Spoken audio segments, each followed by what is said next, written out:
আসসালামু আলাইকুম দেশ বিদেশি ভাইয়েরা।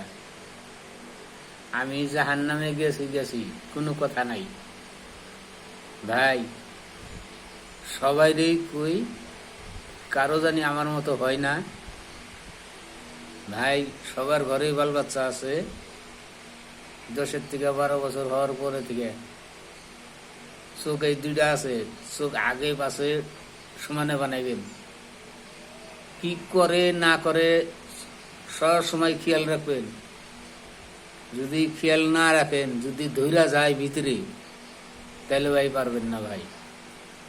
তাইলে তখন ভাই হাল বেহাল করে সারবো একবারে। আপনি তো পারবেনই না, আইনের আওতায় যাবেন, তাও তারা করা পারবো না। চিন্তা করবেন, তাহলে আগে ভাগে এরকম চিকা ধরে রাখা ঠিক করে রাখবেন, নাহলে ভবিষ্যতের জন্য বাড়া কথা খুব জটিল হয়ে যাব। এই যে কইছি খেয়াল করেন জানি, হাল বেহাল হবো, খেয়াল রাখবেন এই কথাটা। কি উদ্দেশ্য কইছি, কথাটা খুব ওজন করবেন।